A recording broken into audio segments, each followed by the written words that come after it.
a long time.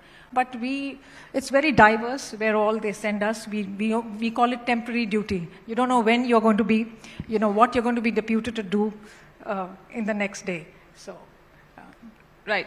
And even for someone who's come from the service background and who's seen this life at close quarters, this is still a traditionally male-dominated domain.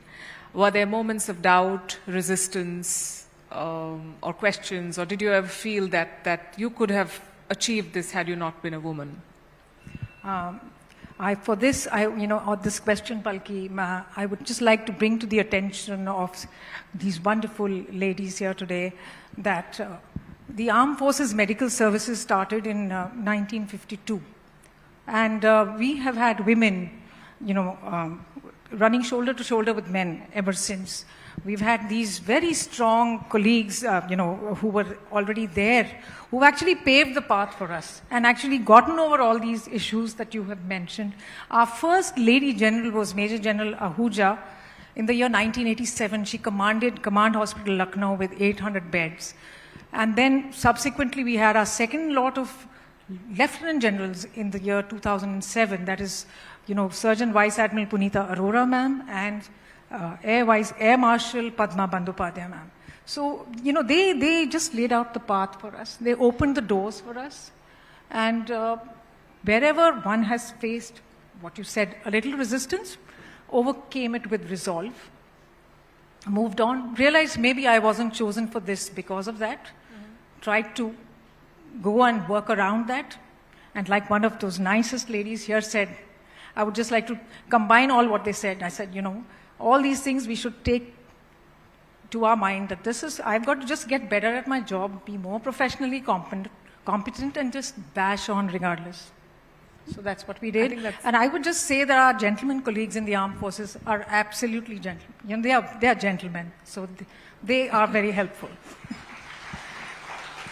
Great. And I'd like to share with the audience here that women make up around 21% of AFMS officers, and you're aiming for 25%? Yes. What drives your passion for creating more opportunities for women, and how do you personally mentor or inspire your younger colleagues, both male and female?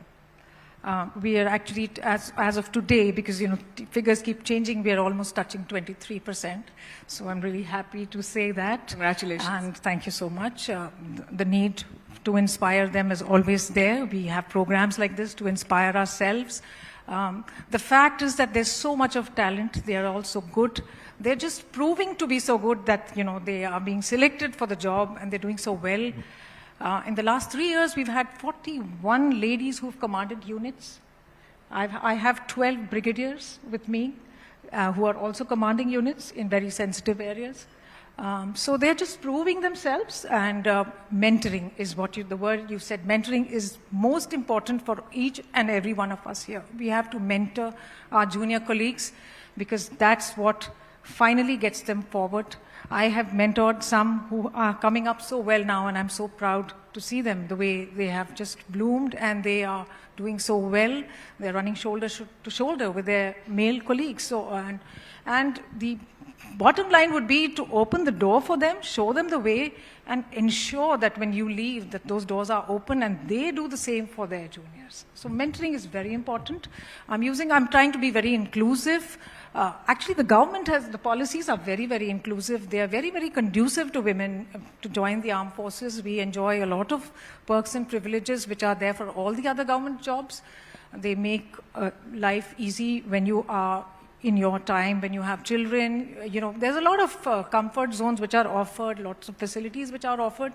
So they're doing their best to make women comfortable at work, and we are also all doing our best. And I hope my male colleagues are also sensitized to that when they see what I'm doing.